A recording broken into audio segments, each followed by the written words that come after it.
In this edition of the Red and Blue Political Roundup, the former FBI director who was fired over the Russia investigation said Thursday he doesn't care what's in the final report. In an op-ed for the New York Times, James Comey wrote he only cares that the work be done well and completely, adding, "The interests of justice will also be best served by maximum transparency about the special counsel's work." Comey has been an outspoken critic of the president since he was fired nearly 2 years ago. It was his dismissal that prompted Robert Mueller's appointment to oversee the probe, which is looking into whether Russia interfered in the 2016 election and if there was coordination with the Trump campaign. Mueller has proven elusive throughout the investigation, but was seen Thursday arriving at his office. The special counsel's report is widely believed to be in its final stages.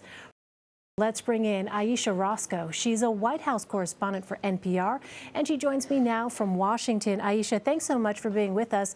Bob Mueller's investigation is expected to be completed any day now. How is the White House bracing for the report? Well, the White House is publicly saying, you have President Trump saying that he's fine with it being released. The public can take a look at it, see whether it's legit. I think what they seem to be trying to do is kind of just preface this and be very confident going into this with the idea that they think that this will be good for the president, that he may be exonerated, or at least they will spin it that way when it comes out. The question, of course, is what details or what new details could be in this report that we don't know right now? And is there anything in there that could be damaging? At this point, we've heard so much. And so it might seem like it would be hard to be surprised, but you never know. Yeah, that is for sure. You never know. So meantime, the House Judiciary Committee has also launched an investigation into the president. Former White House Communications Director Hope Hicks agreed Thursday to turn over documents related to the probe. I realize this perhaps borders on speculation, but how significant could her records potentially be to lawmakers?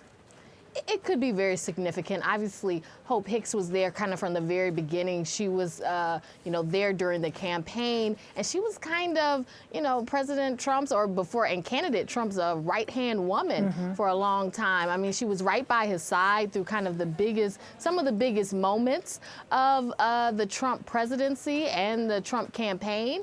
And so it will be interesting to see what she actually turns over. Now, she has, I guess, talked to some congressional committees, and she was willing to talk about the transition and willing to talk about the campaign, but she wasn't willing to talk as much about what happened at the White House. So it will be interesting if she kind of takes that same position when it comes to giving over documents.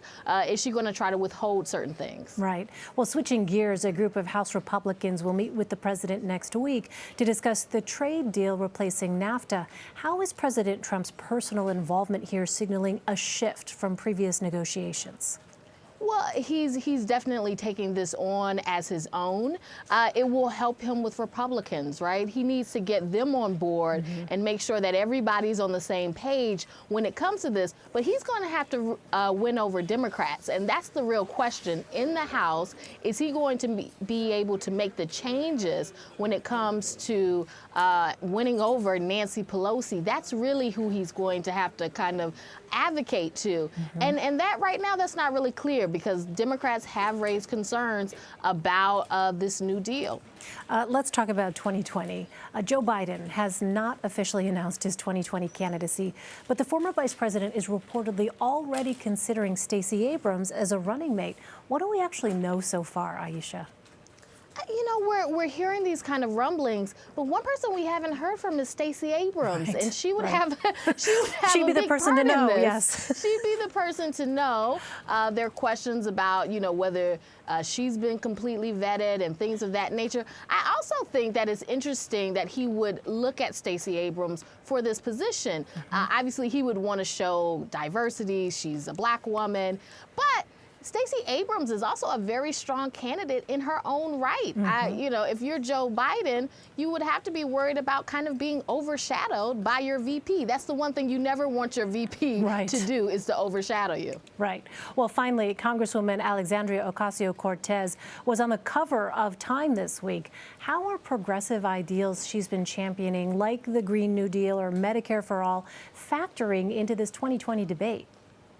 She's having a huge impact because really in many ways she's setting the tone with the Green New Deal, with other proposals that she's putting forward. Candidates are being asked about this, and many candidates are embracing a lot of what she has to say. Not everything, but when it comes to the Green New Deal, people are open to that. A lot of these candidates are open to that. And so you are seeing these kind of, I don't want to call it a race to the left, but you are seeing an embrace of more expansive ideas and kind of more, almost, you could call it radical ideas, because people want to do a big push. They feel like this isn't the time to kind of play small. They want to take on these kind of big challenges. All right, and it's only 2019, Ayesha, right? Yes. Ayesha Rascoe, great to have you, Ayesha. Thanks so much. Thank you.